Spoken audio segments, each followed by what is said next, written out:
Hello.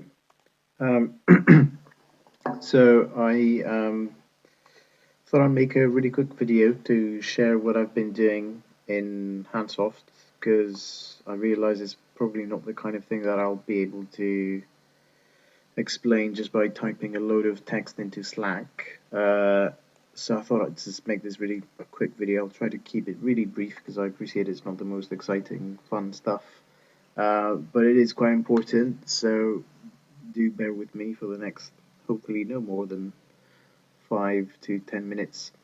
Um, so, starting from the planning view here, the planning, if you're normally working the to-do list view, the planning view is under the project tab. You'll see I've added the milestones that we've committed to with Oculus, and then they're actually set to the correct dates. So milestone one alpha is 2nd of July, and beta is what is it? End of September or beginning of September, even, and release is beginning of October. So 7 months starting from March. Um, in the comments, they've all got the actual milestone descriptions, so the stuff that we've kind of agreed to with Oculus. These are probably not. Um, I mean, some stuff here has changed, obviously, based on the most recent design, but it's still quite useful to see what's there, so so everyone knows what we're committing to at a minimum. Obviously, the design we're kind of basing the production on now is a bit more ambitious. But yeah, we definitely want to make sure we hit our kind of minimum targets, which are now described on these guys. There's also some placeholder production sprints. These are going to get populated. The next one starts on Monday, hopefully, and then 2 weeks after that, the second one, and hopefully I'll be able to populate the entire 14 sprints, I guess, because we do have a pretty clear idea of what it is we need to be doing now. And I've captured pretty much everything in the product backlog. Obviously, it'll need quite a bit more fleshing out in the weeks and months to come, and things will change obviously, and will change priorities. That's the whole point of agile. But I think I feel pretty confident that we've captured the bulk of it at least now. So to switch to that actually now, it's a good time to talk about that. The kind of core structure is pretty much the same as what we had after at least the last restructure. So you've got some kind of uh, legacy, I'd say, sort of path folders here, which you can probably just ignore. This one is the most useful one, I guess, from the legacy ones. These are just the sort of leftover tasks from our Oculus demo and Valve demo build sprints. So there's some stuff here that we're probably going to do at some point, but then this stuff is not really that relevant. Wish list, you can add stuff here. We review the stuff here periodically to see if there's anything that we might want to move into the production backlog. But really, the important bit now is the production backlog, and specifically this levels and game flow uh, task folder under design and level design. So this is where everything from the the spreadsheet, the story and design spreadsheet that we looked at on Tuesday, everything has now been transferred into here. And it's essentially ready to be estimated and committed to sprints. So it's 4 acts, and then under each act you can see there's the relevant level. So the attic the attic act has 19 levels, and then the house act has 10 levels, and blah blah blah. they're not necessarily levels. I mean, especially in it's more like sort of game flow stages, because especially in the house act, we won't necessarily have level transitions between these levels, but might as well call them levels. It just simplifies things. Um, Now to drill further down, I'll just open level 9 because I know that's a pretty good example because it's got lots of different things in it. So the way they're structured at the moment is under each level you have a number of um, level design tasks. You can see here in this column level design tasks, code tasks, be it core tech or gameplay code, um, story item tasks, cutscene tasks, and art tasks, obviously animation tasks, audio tasks. In fact, this whole task type column is a new thing that I added, and you can see all the different categories. We might need to add a couple more things, I guess, but probably not. Hopefully, this covers most of it, and it's quite handy because you can, yeah, so like you can do queries like this. So these are all the core tech tasks that we've got at the moment. If we wanted to see all the story items, um, you can do query like this, and you can see all of it. So it's quite handy. And crucially, if we if we if we kind of want to go, hey, have we done all the story items or all the cutscenes or whatever? It's very easy to see from this view.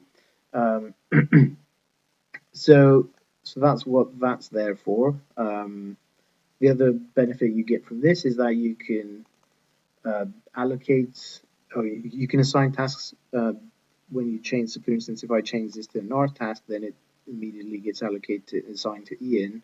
Now that's not to say that Ian will be doing all the art tasks, but it's just when you commit this task to the sprint, it's very easy then to see how much art resource tasks take when you do it against a single person. Um, anyway, I won't go into too much detail here, but it's basically useful. But we will be reassigning these tasks all the time. Let me change this back to core tech, which is by default assigned to John. Um, so yeah, so under the tasks, there's then a number of subtasks. You can think of them as workflows or kanbans or pipelines. Uh, Basically, all it is it's a sequence of steps that lead to the sort of completed uh, tasks. So, for instance, so these are both level design tasks. So this is the level design task for level 8, and it's got the same test steps. So it lists in structure just to make sure that that level is there. As placeholder level design can be completed. Um, as placeholder story elements, scripting, bespoke elements, and tutorial script events. Level design art pass, proper art pass, audio pass. So hopefully that covers the bulk of it. If we realize that there's any steps that we're missing from these workflows, we can add them. That's fine. But hopefully that covers the bulk of it. And yeah, so each step kind of brings you closer to kind of calling this massive task complete. Um, I've set priorities and everything on these guys, so now it's very easy to sort of go. Uh, so if I've view selected here, view selected only just on Act One, and then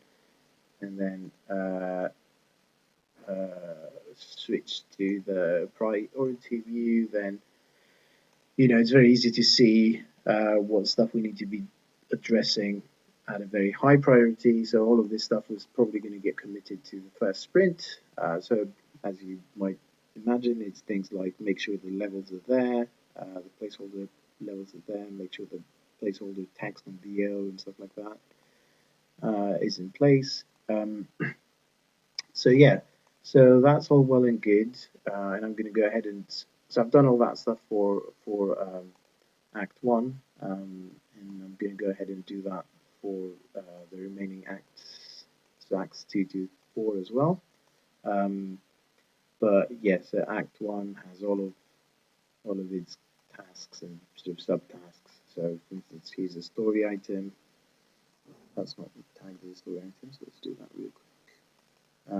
So here's a story item task, and it's got an art subtask and two design subtasks. So all that stuff is done for Act 1, and I'm going to go ahead and do it for the weekend. I'll do it for the other 3 acts as well. What I will ask of people is to go through and just kind of set estimates, pretty much wherever they see their names under this level game flow task folder. If you see a name here, it'd be great if you add an estimate, so we can then start getting an idea of how much work it all is, and do we need to cut, do we need to try and get more resources, and that usual thing. Before I close, one thing I want to point out is that we still have these sections as well, so code, audio, art, animation. Um, so there will be things that will go in here as well. For instance, a good example is, say, in Act 2, there's here we start exploring the house, and there's a house art production task, but that is literally just the planning side of it.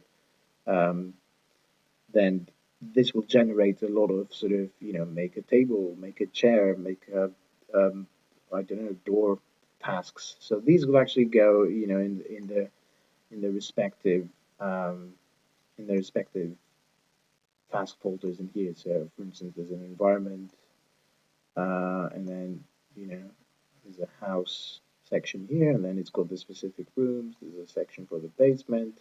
So those will still go in there because we don't necessarily want to cram all those art tasks into this game flow.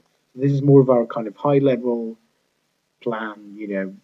Essentially, once we're able to say this task is complete, that will pretty much be the game done essentially. But that will essentially require that there'll be lots of tasks in here as well. So in the art, in the animation, in the code backlog, that will need to be completed as well to be able to call these complete, if that makes sense.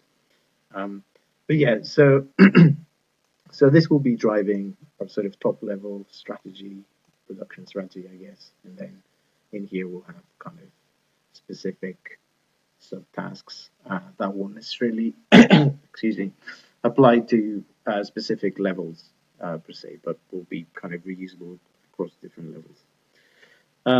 Okay, so hopefully that makes sense. Like I say, I'll be nagging people to help me with doing some estimation. So please don't hate me for that. It's kind of important, and we need to get it done as soon as possible. Um, and yeah, hopefully it makes sense. But if it doesn't, just give me a shout and I can answer any questions. Cheers.